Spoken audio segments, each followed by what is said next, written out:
Godzilla, the king of the monsters, this time being a mutated iguana set loose on New York City versus the Cloverfield monster, an alien kaiju awakened from a millennium of slumber, enraged and confused by its environment, to our detriment. And oh yeah, it's only a baby. Godzilla 98 and Cloverfield are two films that for a while kind of represented all we had in America in terms of big blockbuster kaiju films. A lot of you guys are pretty fortunate to be able to grow up with the MonsterVerse, whatever Toho decided to do, and even some standalone properties every now and then. But for me, it was just these two films right here, and I'm not complaining, I like them both. Cloverfield's praises have been sung about for almost 2 decades now, but I'm gonna be honest with you guys, I like the 98 film a lot more than you think. A lot more. Ooh, yikes, I just lost some subscribers, but for the 15 you guys remaining, thank you. But this week, I wanted to put up the Cloverfield monster up against Godzilla from the 98 film. Both of these guys are not super duper powerful, so from what I can tell, this wouldn't be like a massive stomp. And in terms of narrative, both of these guys attacked New York City, and they both kind of have an army of like infants or parasites for Cloverfield's case to kind of help them out. But from a more meta standpoint, both of these films are kind of an attempt to rejuvenate interest in the Godzilla/Kaiju medium over here in the States, with the director of Cloverfield even stating that he was downright inspired by the Lizard King. So yeah, I think we got a fun one this week, but before we get into that, I gotta thank you guys once again for the support. At the time of this recording, we should be closing in on 22,000 subscribers, so let's keep up the good work. And for this week's Let Go, let's keep it chill. 1,000 likes and I'll be satisfied, and I'll know that you guys are invested in this type of stuff. So if you want to see more out there kaiju matchups, be sure to show your support. But with that out the way, let's see who wins in this battle of the Titans.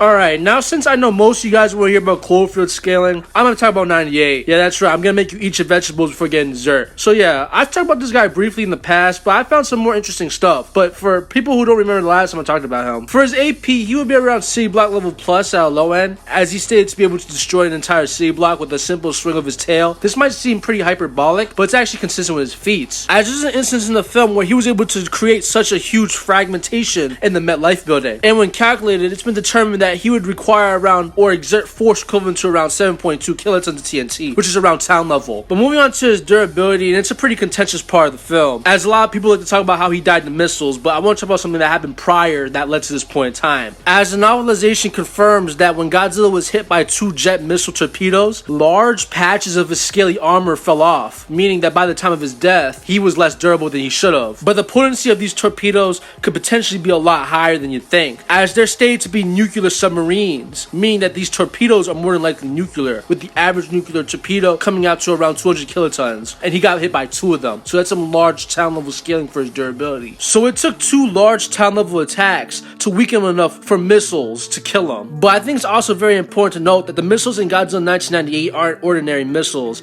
as there's a scene in the film where just 2 of them can completely obliterate the entirety of Madison Square Garden in a rather violent explosion as well. This explosion here was calculated to be around 32 tons of TNT, which is around city block level. Dividing it by 2, we can determine that each missile would be equivalent to around 16 tons of TNT, and Godzilla 98 took 12 of them before dying, only dying because his durability had been weakened by 2 large town level attacks, putting his attack potency and his especially durability at around town to large town level at its peak. Moving on to speed now, he has a confirmed travel speed of around 300 miles per hour, which is consistent with the film, as he easily outpaces machines that are around 80 knots, or roughly 90 miles per hour. And he's also shown consistently to dodge missiles and gunfire, which should be around some, subsonic speed scaling pretty much. But for his highest end of speed, the novelization describes him to have lightning speed. The average return stroke of lightning is confirmed to be around Mach 1200 or massively hypersonic. Now moving on to some of his abilities, Godzilla can send vehicles flying with his powerful breath, and it's also shown to be flammable, creating a look reminiscent to the traditional Godzilla's atomic breath. He's also very good at burrowing through concrete, which he can use to evade pretty much anything that's coming after him, and he also has the ability to reproduce asexually, creating a huge army of Godzilla babies. So in conclusion, Godzilla 98 will be around large town level with subsonics and possibly massively hypersonic speed. So yeah, he's a lot stronger than some of the Godzillas y'all be hyping up.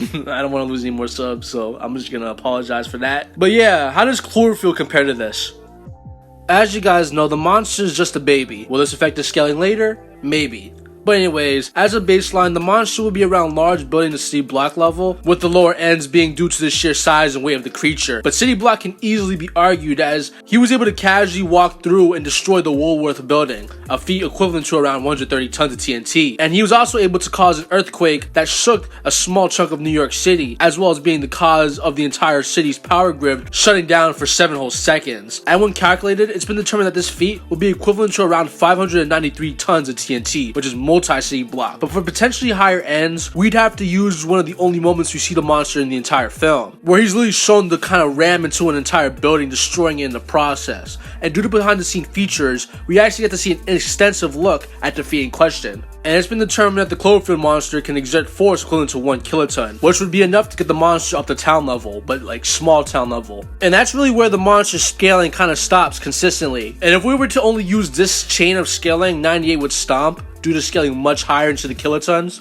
But thankfully for Cloverfield, there's some more contentious arguments that we can use to get them higher. But it requires us to give a lot of context to the movies and their timeline, so hang on. And basically, if you remember the first film, it ends with our MC on a date at Coney Island, where they're on top of a Ferris wheel, a pretty insignificant event at first glance, but if you zoom in on the corner, you can see a large chunk of debris falling from orbit. There's a lot of speculation as to what this was, but the director of the film, Matt Reeves, has confirmed that it was actually the monster falling from orbit making its way to Earth. I say this line of scaling is pretty contentious, as there's a lot of contradictory evidence for this being the monster. For one, JJ has stated that the monster has been on Earth for thousands of years, and in-universe film reports seem to imply the monster being on Earth months before this incident ever taken place. But all of that evidence is more than likely just retcon now, mostly due to Matt's statement being the most recent, as well as the Cloverfield paradox being a thing, as it establishes that the monster was sent through a rift in space-time to the events of the first film. Don't worry, I'll get into that later. But assuming this piece of debris is the monster, it would mean he can endure force equivalent to 8.4 and as high as 359 megatons, which is sea to even mountain level, meaning that if you grant the monster this chain of scaling, he would be able to one-shot 98.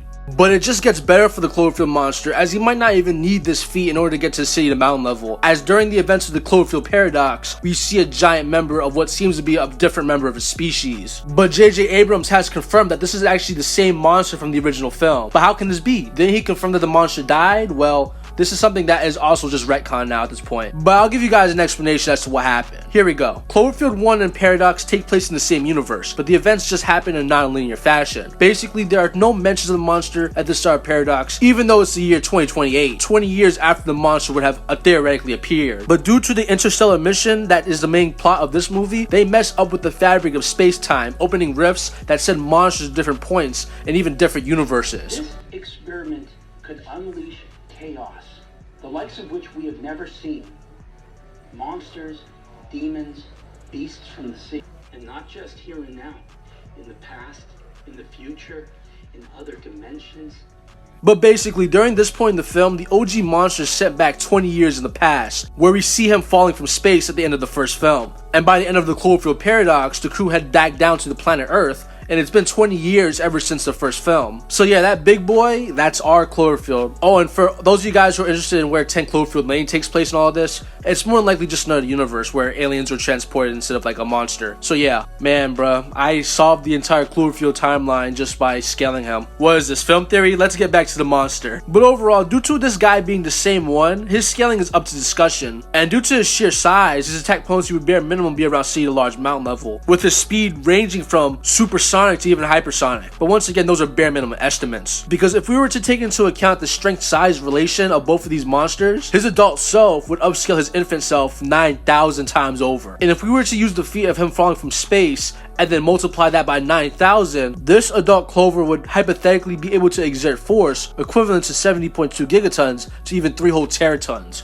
which is island level to even small country level. I bet you guys didn't expect that from Cloverfield. I know I didn't. But don't count out 98 yet, because if we're to include later versions of the same character, we would have to talk about the animated sequel series to the 1998 film. As yes, most of the series is about a stray survivor offspring of the original Godzilla, but during the final arc of the series, aliens come down and resurrect the OG Godzilla with cybernetic enhancements, very akin to Mechagodzilla. But the series opts to call him Cyber Godzilla, and also I want to note this is before Kiryu, so, cybernetic enhancements being built on top of the remains of a dead Godzilla. 98 did it first, technically. But anyways, he has very impressive showings, but to dive into the full details, we're gonna have to talk about Godzilla Jr. scaling, because Cyber Godzilla kind of just scales down. Godzilla Jr. has a feat in the show where he and another kaiju were able to create a superstorm as a result of a beam clash, with the storm in question being a supercell storm, a very particularly potent storm that can create tornadoes and even rotate in real time. Due to a whole bunch of math mumbo jumbo that I don't want to really get into, mostly due to the fact that I don't really understand it,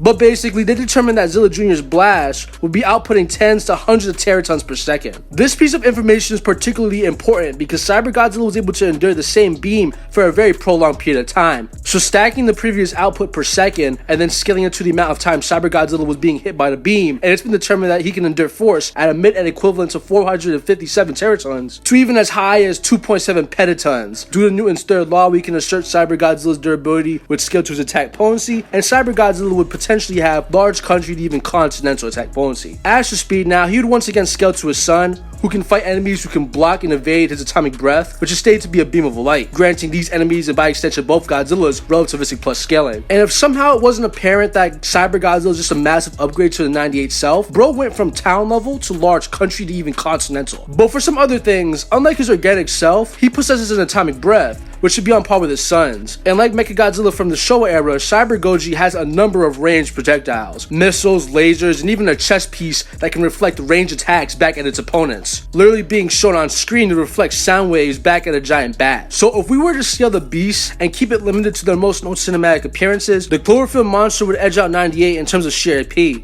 being able to endure falling from space at very fast speeds, which is a feat of durability over 10 times better than 98 getting knocked out by two 200 kiloton missiles. Said missiles also, ripping chunks off his skin. But if the conversation were to evolve into using each character's latest appearance, 98 would win due to his cybernetic enhancements, granting him quite the attack potency as well as speed advantage. True, the Cloverfield monster is much bigger than Cyber Godzilla, but it doesn't really matter because he has a projectile attack, being his atomic breath. Said breath would also prove to be quite useful, as it could replicate the adult Cloverfield's high-end attack potency over 100 times over per second at a mid-end, meaning that unironically, if this beam hit Cloverfield, it would be like shooting him in the head with a bullet, as it would be more than potent enough to just, rip through him. And the monster couldn't even dodge the beam as it's literally light speed. So in conclusion, we have two different winners depending on which battle you want to talk about, with the Cloverfield monster winning using the cinematic appearances, but with 98 winning using canonical peaks and power.